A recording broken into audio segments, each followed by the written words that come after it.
The anime begins with a scene of a character named Beale eating grapes and wondering when his daughter will return. At that moment, there is a knock on the door, and when Beale opens it, he finds a young girl he doesn't recognize. She apologizes for the interruption and asks if this is the Red Gnome's house, calling Beale the Red Gnome, which surprises him. When Beale introduces himself as Beale, the girl reveals herself as Sasha, the second daughter of the Bordeaux family. Beale is taken aback when he learns that she is the daughter of Count Bordeaux. He kneels and apologizes for not knowing who she was. However, Sasha tells him to raise his head and explains that the Bordeaux family owes him a debt of gratitude for saving her little sister Serene from highway robbers. She adds that they are obligated to repay him as Serene's father. Sasha then observes Beale closely, and his red hair and beard make the nickname Red Gnome seem fitting. Beale suggests that they continue their conversation inside rather than in the street, apologizing for not offering more than grapes as hospitality. Sasha responds that hospitality is not about food and drink, but about manners and ethics. As Sasha continues speaking, she reveals that Miss Angelina, who accompanied her sister Serene, had refused any financial rewards and insisted they give it to Mr. Beale instead. She takes out 100 gold coins from her pocket, which astonishes Beale. He hesitates to accept such a large sum, but Sasha insists that it's the least they can do for Serene, emphasizing that her sister's life is priceless. So, Beale accepts the generous offer from Sasha and the Bordeaux family to repay their debt of gratitude for saving Serene's life. At this point, Beale accepts the gift from Sasha, and when she asks him about sword fighting and the principles of adventure that Miss Angelina taught her, Beale tells her that he has been teaching her these things since she was young. Sasha then reveals her love for adventures and mentions that she is currently at rank A. Afterwards, Sasha asks Beale to engage in a sword duel with her. Beale is initially taken aback by her request and expresses uncertainty about his skill level, but he agrees to the duel nonetheless. Sasha is thrilled by his willingness. They both go outside, each gripping their swords, ready for the duel. Sasha launches an attack, but Beale effortlessly parries it. He then delivers a powerful strike, which Sasha manages to block. However, Beale quickly moves his hand to the right and guides his sword past her neck, signaling that she has lost the duel. They sit down next to a large tree, and Sasha starts to admire Beale as a famous adventurer. Beale explains that he used to be one but lost his right leg in a major incident early in his career. He retired and remained hidden in the town of Torina since then, with his rank being only A ever since. When Sasha hears this, she becomes even more excited, knowing that Beale was once a renowned adventurer despite his injury. Then, Sasha is deeply impressed and moved by Beale's strength despite his wooden leg. She can't imagine the difficulty of the training he must have gone through, and she's amazed that he chose to protect Torina instead of seeking fame. Moreover, he dedicated his life to guiding the new generation in the small village instead of chasing glory. Sasha asks for Beale's forgiveness and requests to call him teacher. After bidding farewell, she walks away, leaving Beale in disbelief about how quickly everything unfolded. We then switch to another scene where Angelina is with the guild employee, asking about available missions for rank A. The employee apologizes, stating that there are no available missions for rank A at the moment. Angelina is thrilled and asks for a month of leave. However, the employee refuses, explaining that monster activity has recently increased, and they don't know when danger might strike, so they need all rank A adventurers with them. This angers Angelina, and she heads to a bar to have her favorite drink.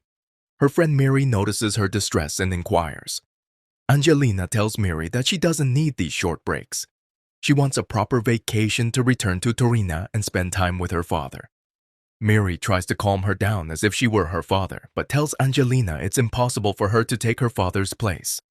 They discuss how the guild claims there are no missions, but they feel the monsters are acting strangely by not attacking the city. Angelina expresses her wish for the monsters to go far away and stay there. They've heard rumors that the Demon Kings might return, though it's hard to believe.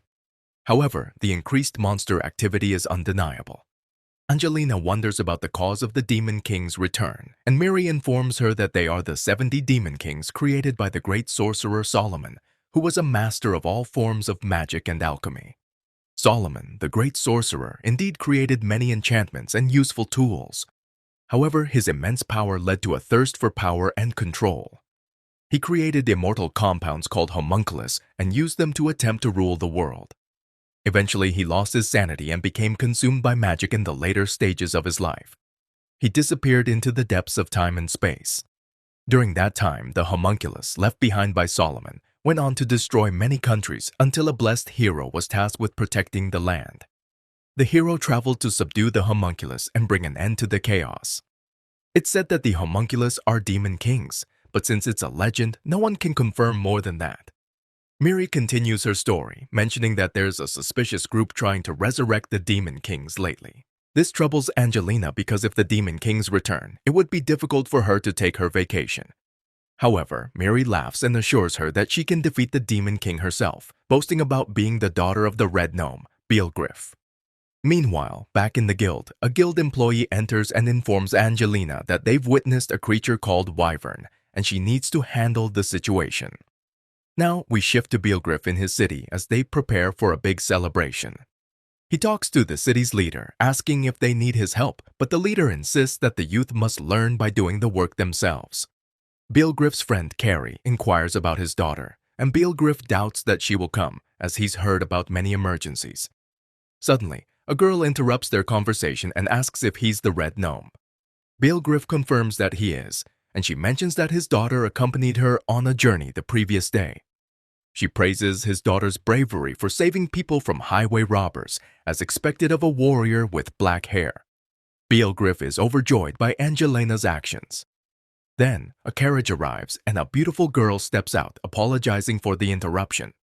She introduces herself as Helvetica and explains that her father recently passed away, making her the Countess Bordeaux. This surprises everyone, as she's known for being an attractive and knowledgeable warrior. Instead of marrying, she was appointed as her father's heir and tasked with governing the lands. Hoffman, the city leader, welcomes her presence and expresses their honor. He assures her that there are no criminals or fugitives in their village. The Countess approached Beelgriff quickly, expressing her gratitude for saving her younger sister, Serene. Beelgriff was taken aback and couldn't find words to respond. She noted that she had heard about his exceptional sword skills and that she came to ask for a favor from the Bordeaux family. Beelgriff apologized and explained that, at the age of 42, his strength was declining and he couldn't serve them.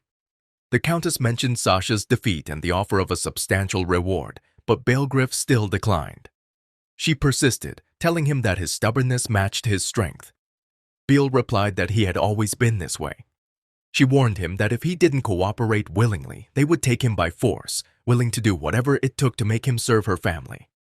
Beelgriff laughed heartily, suggesting that despite being a countess, she was still a young girl inside, and responsibility had made her desperate. He said he would face her soldiers until they gave up. The soldiers hesitated and stepped back in fear. The Countess scolded them, but one soldier commented that he was extremely strong and intimidating. The determined Countess then rushed at Beelgriff, declaring that she had no choice but to offer herself in exchange for his service, hoping he would accept her despite her flaws. At that moment, Serene finally appeared and asked what they were doing there. The Countess explained that she had come to convince Beelgriff to join them.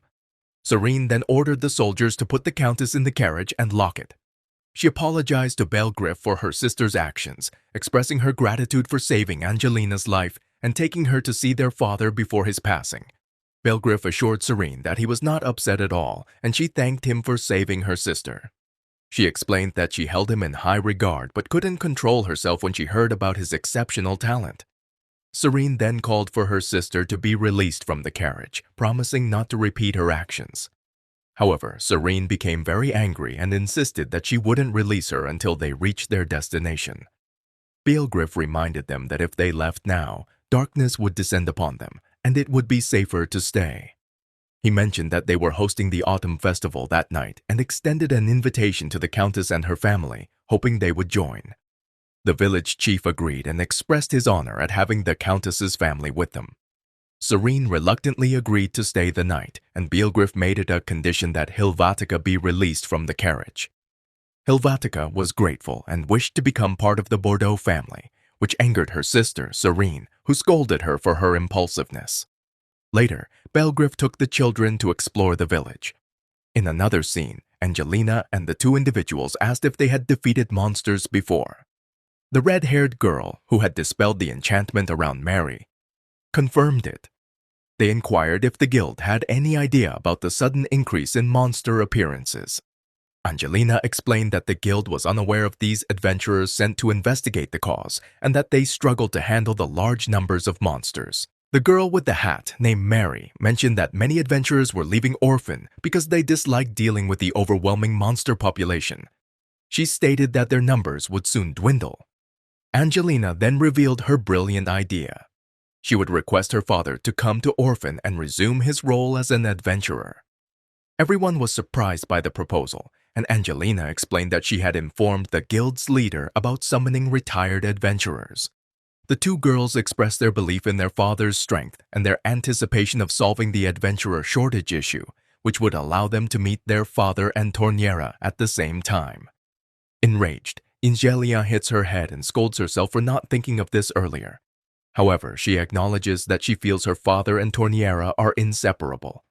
She then remembers her father and expresses her desire to return home.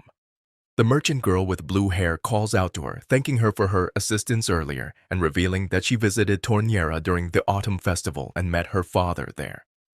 Angelina quickly questions her about their encounter and what they talked about. The merchant girl is surprised by Angelina's reaction and becomes angry, hitting the table with her hand, wondering how she dared to attempt to take her father away from her. She eventually calms down and tells her to relax, as the matter will be resolved in the end. Angelina rejoices, expressing her pride in her father's capabilities and the fittingness of the title Red Ogre for him. She then invites the merchant girl to join them for a meal, and they decide to invite everyone to dine together on her account. The merchant girl apologizes, explaining that she has work negotiations early the next morning. The two girls reassure her and share their excitement about discussing the Red Ogre, causing the merchant girl to be surprised. Meanwhile, we transition to a strange entity that mentions feeling lonely. It leaves us wondering about the nature of this enigmatic being and its intentions. Stay tuned for the next episode to uncover the truth, and don't forget to subscribe to the channel and enable notifications to stay updated on the latest developments.